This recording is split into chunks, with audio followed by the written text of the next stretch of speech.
Madam, আপনি কি ভেতরে যাচ্ছেন?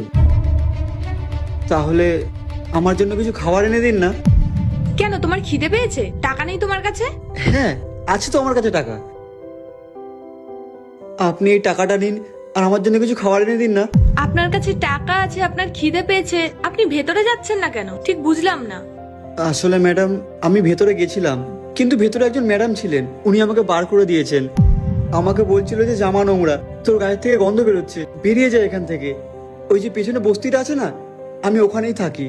আজকে কিছু টাকা পেলাম, তাই এখানে খেতে এসেছিলাম, কিন্তু ম্যাডাম আমাকে বের করে দিল। ভেতরে যেই ম্যাডামটা আছে উনি সত্যি তোমায় বের করে দিয়েছে? হ্যাঁ ম্যাডাম। তুমি কোনো চিন্তা করো না, ভেতরে চলো।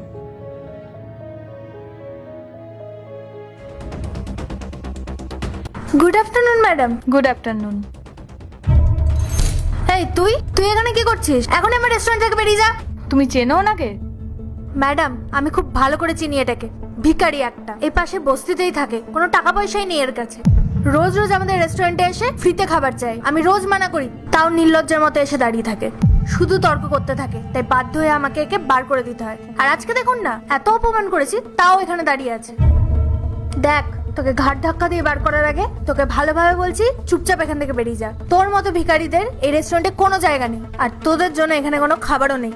Get out. কেন, উনি টাকা দেয় না তোমাকে?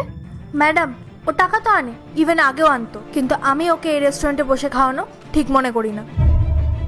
কারণ ম্যাডাম, আমাদের রেস্টুরেন্টে একটা নাম আছে, এই এরিয়াতে কত ব্রাঞ্চেস আছে।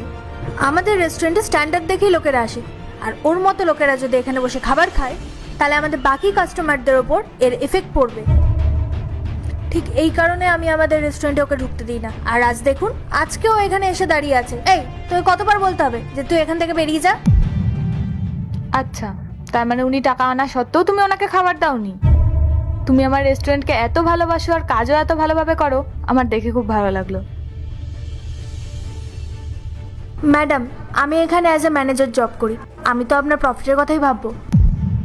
আর এমনিতেও ওর তো কোনো সম্মান নেই, কিন্তু আপনার রেস্টুরেন্টের তো আছে। আচ্ছা স্নেহা, উনি টাকা আনা সত্ত্বেও তুমি ওনাকে কেন খাবার দাওনি, আমি রিজনটা জানতে পারি? ম্যাডাম, আপনি কত ইনভেস্ট করেছেন এই রেস্টুরেন্টের পেছনে, আর ওর মতো কাস্টমাররা যদি এখানে আসে, তাহলে আমার মনে হয় না আপনার রেস্টুরেন্ট বেশি দিন চলবে। ওর চেহারাটা দেখুন, ওরা কি আর জানে যে একটা দামি রেস্টুরেন্টে কিভাবে যেতে হয়? তাই আমি ওকে ঢুকতে দিইনি। তোমার মতো ম্যানেজারের জন্য আমাদের ওনারদের কত লাভ হয়। আর থ্যাংক ইউ সো মাচ আমার রেস্টুরেন্টের জন্য এত ভালো ভাবার জন্য। আমিও তোমার জন্য কিছু ভেবেছি। তুমি যেই ম্যানেজারের পোস্টে আছো, আমি সেখান থেকে পার্ট 2 দেখতে সাবস্ক্রাইব করো ভেলকু 78M।